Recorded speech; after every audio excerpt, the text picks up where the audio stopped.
Bueno, perfecto. Yo voy a hacer una presentación breve. Ahora tenemos esta presentación de Fabricio Ballarini. Él es investigador del CONICET, licenciado en Ciencias Biológicas, egresado de la Facultad de Ciencias Exactas de la Universidad de Buenos Aires.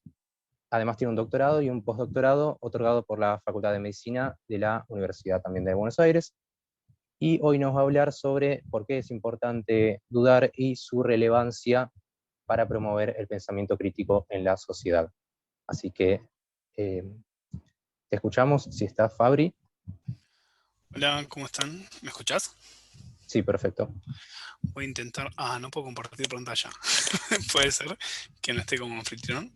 O voy sin pantalla, sin nada. Sin presentación. No tengo drama.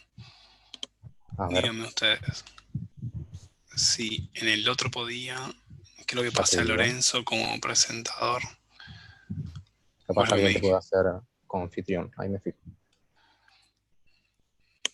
Ahí estoy. A ver si puedo. No puedo. Bueno, no se preocupen. No, tampoco era espectacular la presentación. No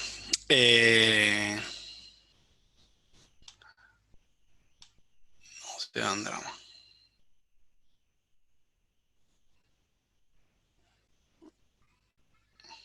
Pasa el link, la abrimos, a ver. Si no, creo que Kevin tenía una presentación en PDF. Yo los conozco a todos. Sí, así es. Voy a ver si puedo compartir.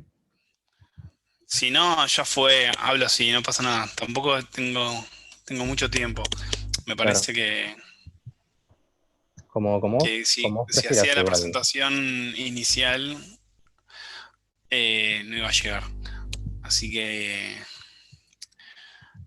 no sé Sí, qué hacer. como vos prefieras, Fabri. Si les parece, ¿Preferís que podemos arrancar así, sin presentación, porque tengo entendido, Fabri, que vos podés hasta las 5, así que tenemos poquito tiempo para poder escucharte y apreciar lo que nos venís a contar. Así que si les parece, arranquemos así. Dale. Bueno, buenísimo. Bueno, voy a ver cómo lo resumo. Primero, antes que nada, quiero agradecer la invitación. Me parece que estas propuestas son súper necesarias y justo en esta semana a mí me viene muy bien que existan este tipo de propuestas que fomentan el pensamiento crítico, que fomentan como la ruptura de ciertos dogmas y de ciertas estructuras que parece que en Argentina no se pueden hablar. Así que, nada, felicitaciones por la propuesta. Digo, más allá de las cuestiones técnicas, es muy difícil realizar este tipo de actividades de forma presencial y también de forma virtual, así que nada, felicitarlos y agradecerles la invitación. Por otro lado, quiero felicitar al orador anterior. Quería ver de qué se trataba, como para no pisarnos, y bueno, de una charla espectacular, me fascinó y me dejó un poco mal parado con respecto a mi charla, porque yo tocaba algunos tópicos en los cuales él se paraba, así que fui borrando la presentación porque yo los tocaba de una manera muy superflua. Así que me vino a ver un poco este parate como para borrar diapositivas, pero bueno, no, que no se las voy a mostrar, no sirve mucho esta explicación. Creo que el gran tópico que tenemos, por lo menos ambas charlas, o por lo menos la charla que yo vi, es esta cuestión de plantear cómo contagiar el pensamiento crítico, o en qué momentos, o si es importante, sobre todo desde distintas disciplinas. Mi formación es una formación más biológica, no, es una formación biológica, soy biólogo, y si bien después en el doctorado, al trabajar en temas de neurociencia, me dediqué a estudiar temáticas relacionadas con la memoria y el aprendizaje dentro de contextos educativos. Tengo una versión o una forma de entender a la investigación un poco más dura. Ahí recién hablaba él de la justificación de ciencias duras, de ciencias blandas. No tengo mucho esa discusión en la cabeza, ni siquiera he participado de ese tipo de discusiones, porque por lo menos en la carrera que a mí me respecta, siempre lo cualitativo no es que estaba mal visto, pero era un complemento de lo cuantitativo. Y creo que cuando nos ponemos en ambas brechas perdemos todo, porque me parece que tenemos que tender a hacer una investigación que tenga ambas partes, que sea mixta, y no a marcar determinadas brechas. Pero bueno, lo que yo quería hablar, voy a intentar seguir mi presentación, aunque ustedes no la vean, como para guiarme. Lo que yo les quería contar, dado que yo estudio parte de las cuestiones que tienen que ver con el cerebro, es que el cuerpo humano tiene, o sea, si uno lo ve, había elegido una foto de un dibujo del cuerpo humano, es un cuerpo muy, muy perfecto, o sea, parece como que si no sé, alguien superior lo hubiese construido, alguien superior, no sé, lo podemos llamar, no sé, evolución, lo hubiese construido durante miles y miles de años.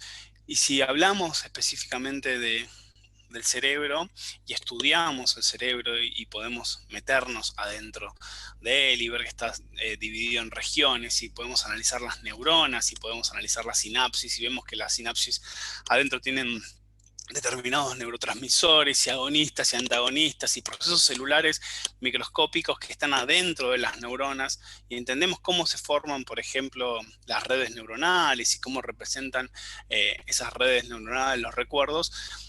Por ejemplo, los aprendizajes, el olvido, las pasiones, las emociones, la ira. O sea, podemos darnos cuenta que más allá de que el cerebro sea increíblemente fantástico, todas nuestras características están envueltas en ese espacio, en ese universo, ¿sí? Y si bien no quiero como entrar en detalle porque no tengo los elementos para poder discutir entre las diferencias entre el cerebro y la mente, creo que todo está en esas conexiones. Que lo sepamos, que los conozcamos es una cuestión casi coyuntural, pero bueno, está ahí, o en principio debería estar ahí. Todas esas emociones, todas esas características, todas nuestras conductas cognitivas tienen un universo, y es el de nuestro cerebro, ¿sí? El tema que yo quería como puntualizar es que si bien ese cerebro, o sea, a medida que lo vamos estudiando, nos parece increíblemente zarpado, tiene muchas falencias, ¿sí? O sea, tiene muchas formas en las cuales si lo elevamos de una determinada manera se desmorona. Y una tiene que ver y una de las que más me gusta, tiene que ver con la atención, ¿sí?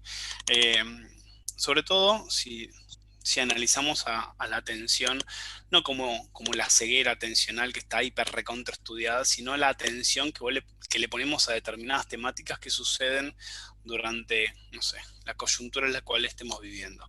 Si salimos de la pandemia es un poco más interesante el ejemplo, porque durante el último año y pico, de los únicos temas que hablamos fueron de los que estaban relacionados con el COVID, que si bien fueron un montonazo, es interesante darnos cuenta que previo a eso había otras charlas.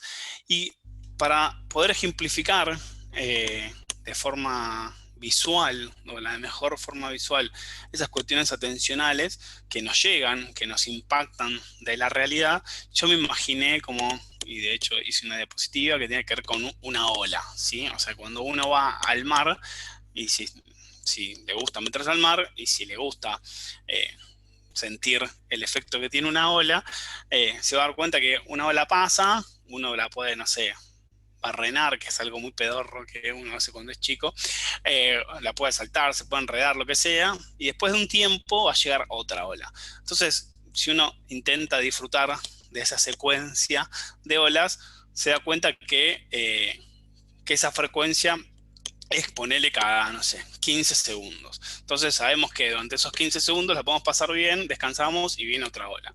Pero ¿qué pasa si esa frecuencia, en vez de ser cada 15 segundos, es cada un segundo? O sea, recibimos olas con mucho, pero mucho impacto.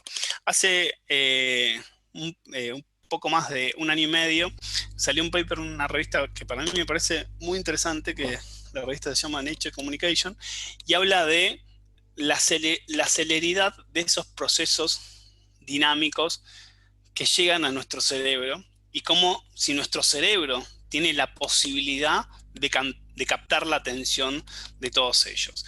Y grafica cosas que a mí me parecen sumamente interesantes, que lo que plantea básicamente es que hace unos años, cuando, no sé, no existía quizás tanta, o no existía, ¿no?, directamente internet, salía un libro y ese libro estaba en nuestra cabeza un montonazo de tiempo, ¿sí? Porque uno lo leía, se lo recomendaba a otra persona, esa persona tardaba en ir a comprarlo, en leerlo, se juntaban en un lugar para charlarlo, o quizás estaba en una biblioteca. Entonces, eso sucedía también, por ejemplo, en el cine, donde muchas personas iban a ver muchas películas y después salían, iban a otros lugares. Bueno, esa frecuencia en la cual determinadas temáticas estaban en nuestra cabeza era mucho más prolongada. Con el devenir de la tecnología y de las historias y de absolutamente todo lo rápido que nos pasa, en la actualidad esas temáticas son mucho más picudas, o sea, tienen un pico mucho más pronunciado y caen repentinamente.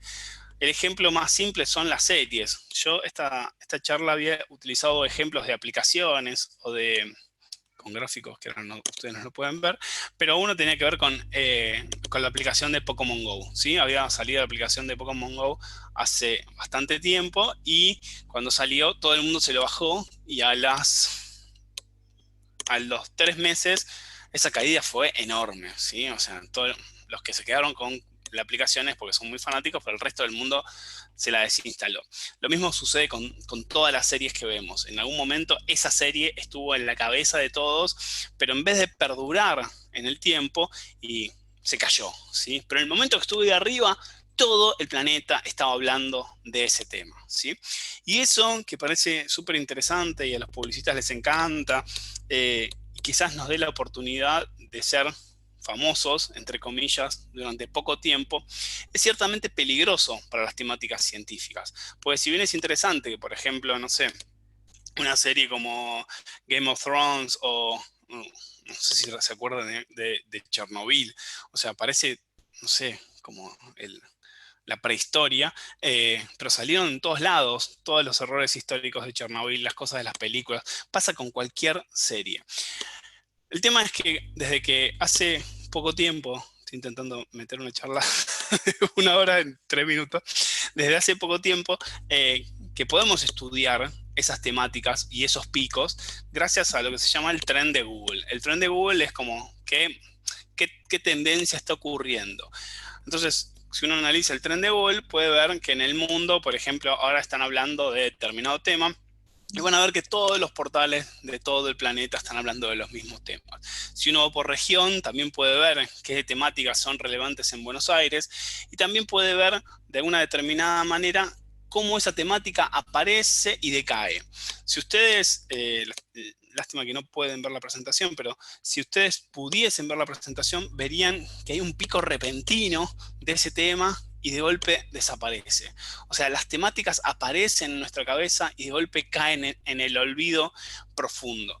El tema es que si bien eso puede ser parte de, no sé, de un componente nostálgico, de decir, uy, qué cagada, antes era mucho mejor, porque determinadas cosas estaban mucho más tiempo en la cabeza, lo que nos tenemos que dar cuenta es que si las temáticas científicas no aparecen en ese trend, en esos picos, es muy posible que no aparezcan en las cabezas de las personas, ¿sí? O sea, si no podemos impartir una discusión determinada por un hecho puntual, es muy difícil marcar esa tendencia, porque esas tendencias están ocupadas por los portales o por Google, en definitiva, que maneja cuáles son las noticias de los portales. En algún punto, lo que yo quiero plantear es que ese mar enorme que imaginamos con información que nos llega y nos abastece y nos podemos divertir, cuando aumenta mucho la frecuencia, lo que nos damos cuenta es que en realidad es un mar muy poco profundo, en la cual incorporamos información de forma muy breve, muy escueta, sin la posibilidad de poder digerirla, de poder pensarla, de poder discutirla, porque en la información, cuando empezamos a elaborarla y cuando nos parece interesante para charlar, ya desapareció, ya no está más en la cabeza de las personas. Y eso es muy peligroso, porque da lugar a la fake news, da lugar a la desinformación, da lugar a la viralización de temáticas muy puntuales, porque la gente entendió que con poca información se puede, o entendió, o se cree que con poca información, con un tweet, con un meme, con algo muy pero muy breve, se puede informar. Y lo peor de todo, puede ser vector de esa información.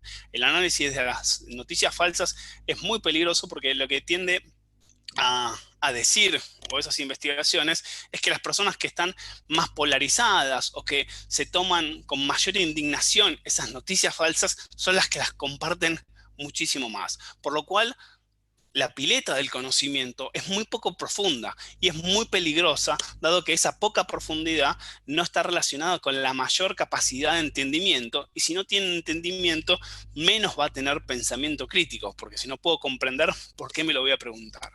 El problema de todo es que esa tendencia no es algo actual, ni parece resolverse, dado que todos los portales se abastecen de, o fagocitan y les fascina esta forma de entender a las noticias. Pero por otro lado, ¿por qué? Y voy a terminar lo más rápido posible, aunque parezca que nada se resuelve. Por otro lado, planteo, ¿por qué es peligroso en nuestra región? Es peligroso en nuestra región porque datos del 2018, o sea, pasitos antes de la pandemia, se habían hecho estadísticas en todo el planeta sobre la confianza que tenían las personas con respecto a determinados temas, ¿sí? Y es interesante que si bien en Sudamérica hay una confianza muy grande sobre las vacunas, de hecho es cercana al 94%, en otros países está en ese orden, también tienen muchísima confianza sobre los doctores, no tanto como en Europa o en Estados Unidos. Pero lo llamativo de todo es que Sudamérica es la región que cree que la ciencia o el trabajo de los científicos le va a generar un beneficio para su región. O sea, de todo el planeta, los menos interesados en creer que la ciencia puede servir o que la investigación científica o el trabajo de los científicos, o como lo quieran llamar, el conocimiento en sí, puede beneficiar a la población, es nuestra región. Por lo cual, nadar en aguas muy cortitas, muy chiquititas, con conocimiento escaso, no solamente es peligroso en todo el mundo, sino es mucho más peligroso en los países como el nuestro, que creen que ese conocimiento no vale la pena.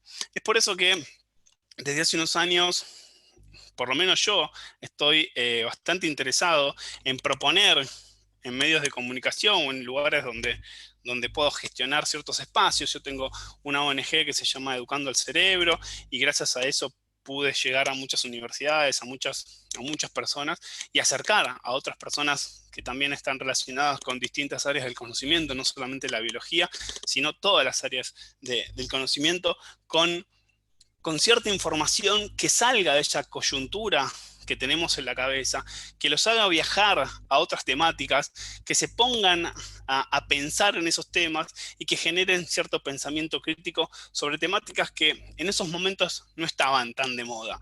Es por eso que desde el 2013 venimos hablando, no sé, de temáticas educativas, pero también del aborto, de las vacunas, de los antivacunas, de la marihuana.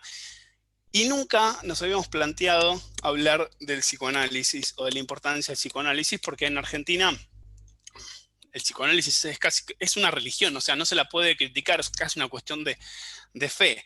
Así que la semana pasada me animé a hacer un video muy naif, pero muy naif, sabiendo que el impacto podía ser muy grande, y el video tuvo una cantidad de comentarios hermosísimos, que seguramente si van a la cuenta de Filonews y van al IGTV, pueden leer parte de los 952 comentarios que hay, que en su mayoría me destrozan. Pero es interesante para mí exponerse o nadar contra cierta corriente, no por una cuestión de incomodar, sino para generar un germen de poder discutir de determinadas temáticas. Quizás en esos momentos hacer un video de 1 minuto es casi justificar lo que yo critico. O sea, es menos profundo que un video de 1 minuto, pero por lo menos sembrar ciertas temáticas en la cabeza de un montón de personas para que puedan salir de esa coyuntura cómoda que propone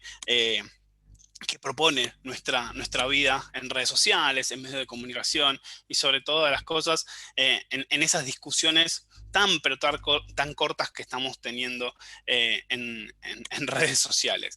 Así que me da mucha pena tener que haber resumido una presentación un poco más larga en menos tiempo. Les pido disculpas si no se entendió un carajo, pero bueno, si quieren, con los comentarios y las charlas podemos hacer que se entienda un poco más. La idea era plantearles básicamente que nuestro cerebro es increíblemente bueno, pero pese a ser increíblemente bueno, tiene un montón de cuestiones deficitarias. Dentro de esas cuestiones deficitarias, una de las que tiene es tratar de prestar la atención a determinados estímulos, y cuando esos estímulos llegan de forma muy rápida, puede prestar menos atención. Si presta menos atención a esos estímulos, poco sustento puede generar para tener pensamiento crítico sobre eso. Así que bueno, tenemos que hacer el esfuerzo desde la academia, de los medios, desde donde querramos, de este tipo de, no sé, de eventos, de poder abrir un poco determinadas temáticas, de plantear la duda, de generar por qué, de cultivar y educar la forma de preguntarnos, que desde el ámbito científico está bastante bien visto, pero también existe una forma de autopreguntarse y también plantearse dentro de esa pregunta, dentro de otra pregunta, dentro de otra pregunta, si lo que realmente pensamos estamos tan seguros. O sea, yo cada vez que me pregunto una cosa, quiero intentar confirmar, pero bueno, en algún momento probablemente me haga tambalear sobre determinadas creencias, y si existen evidencias, por supuesto cambiaré de opinión. Así que si hay preguntas, podemos construir un poco la idea un poco más profundamente, y si no, bueno, les pido disculpas por intentar resumir una presentación sin la presentación. Por favor, estuvo brillante.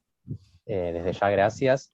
Y tenemos una pregunta que tiene que ver un poco con esto que venías contando al final, y es más que nada también para hacerle un cierre, para dar una conclusión, y es: ¿qué mensaje final te gustaría transmitirle a los estudiantes de psicología y a la comunidad en general, pero sobre todo a todo lo que representa este movimiento? ¿Qué mensaje te gustaría transmitirnos en el contexto de este evento tan importante? Me gustaría, o sea, creo que son más allá de la carrera que están estudiando, son una generación mucho más despierta que la generación en la cual yo estudié. Me parece que como una generación más despierta también tiene mucha más responsabilidad. Yo creo que cuando transitaba la universidad, los estudiantes teníamos cierta responsabilidad, pero tenemos cierta responsabilidad a veces sobre cuestiones casi políticas, no sobre cuestiones académicas. No creo que marcábamos el camino de lo que se tenía que estudiar, o no marcábamos una agenda de lo interesante o lo poco interesante. Me parece que ustedes como estudiantes o como jóvenes profesionales tienen como una gran apuesta de que es mover ese estatus que existe, de mover ese dogma y plantear otros horizontes que en otras partes del mundo existen y en la Argentina no. Entonces, digo, desde ese lugar me parece que tienen la suficiente energía y capacidad para mover un poco esa jaula de temas que están ahí estancados y hacer que Argentina se pueda perfilar de otra manera. O sea, me parece muy injusto que tengamos que explicarle a la sociedad que la psicología no es el psicoanálisis. O sea, hay un porcentaje enorme de gente que está convencida que la psicología es el psicoanálisis. Y me parece también muy injusto para un montón de profesionales que se quieren dedicar a otras áreas, que tengan que ir en contra de un PES, armando planes ridículos en la universidad, buscando qué profesor le da determinada materia, porque existe un dogma indiscutible en el cual no se puede plantear ninguna pregunta, porque fue el mismo dogma que planteó las soluciones hace más de 50 años. Entonces creo que tienen que luchar contra eso, tienen que ir en contra de eso, y tienen todo el mundo a favor, ¿sí? Porque el mundo está hablando de otra forma de encarar el problema. Por lo cual me parece que son responsables, tienen el deber por lo menos de sentirse más libres y exponer otras ramas del conocimiento, de su propio conocimiento, para también generar nuevas formas de investigar. O sea, lo más lindo que tiene la verdad, es que lo que yo planteo en un paper, lo que vos planteas en otro paper, o sea, a mí me encantaría que dentro de 2 años sea mentira, porque eso significa que la verdad se modificó. Entonces, lo más horrible es que yo me muera creyendo que todas mis hipótesis que tenía de estudiantes son las mismas. O sea, el mundo se mueve porque se mueve la verdad, porque la cultura cambia. Entonces, ustedes son los vectores de ese movimiento. O sea, tienen que correr la frontera de la verdad. No puede ser que sigamos pensando que una persona hace 150 años, 130 o 20 siga teniendo razón. Quizás lo tiene y sería maravilloso encontrar las herramientas para demostrar que tiene razón. Pero si no, corramos esa frontera. Ustedes tienen todas las posibilidades de correrla y creo que dentro del conocimiento que ustedes pueden ejercer, van a encontrar una beta sumamente divertida, que es correr esa frontera, es entrar en una habitación completamente oscura, con una linterna chiquitita, y empezar a apuntar para otros lados y decir, ok, bueno, estas hipótesis no eran tan así, o existen otras hipótesis, o existen formas de estudiar, de medir, de cualificar, o de plantear otras cosas nuevas. Creo que me parece que es una linda forma de motivarse y de creer que tienen cierta responsabilidad y ciertos deberes que como estudiante, cuando uno termina la carrera o cuando uno empieza con otra, o cuando uno termina y dice, ok, ¿qué carajo hago de mi vida? Bueno, está bueno tener como la cabeza con un norte, con un objetivo, decir, ok, por lo menos intento ir para allá.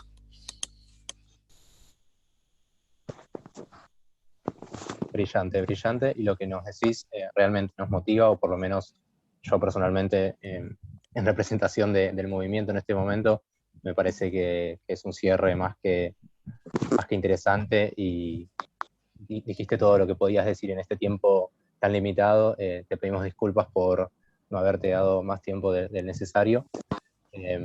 Y nada, simplemente agradecerte por tu tiempo y por el apoyo que estuviste dando estos últimos días al movimiento. Bueno, perdón, yo que, bueno, tengo problemas de horario, y no hay problema. O sea, no sabes lo que... Yo organicé un evento hace 1000 años y esto que hicieron es un recontra lujo. Sé que es un quilombo, que siempre sale todo mal. Así que nada, es el primero. Siempre las primeras cosas salen mal y esa es la motivación de tener ganas de hacer el segundo mucho mejor. Si el primer experimento sale bien, ningún experimento te va a salir bien. Así que esto pasa lo mismo con las charlas. Y lo que tienen de bueno es que tienen un montón de cosas para adelante, ya son un montonazo en estos momentos, o sea, la convocatoria es genial, tienen mucha energía, así que nada, disfruten de lo que están haciendo, no se pongan a pensar en los errores, probablemente en las próximas charlas, ojalá que sea la próxima de manera presencial, estaré y si no los ayudaré como ustedes prefieran. Por supuesto. Bueno, muchísimas gracias. Lo que decís es muy cierto. Y sí, esta es nuestra primera experiencia organizando un evento, y más de este tamaño.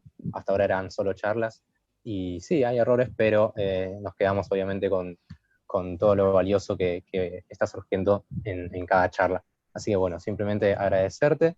Si te parece, damos por finalizada esta charla, y todo MEP, todo NT y todo AACP te saluda con todo el cariño. Bueno, muchas gracias a ustedes y gracias a Mika que me escribió para sumarme. Un abrazo.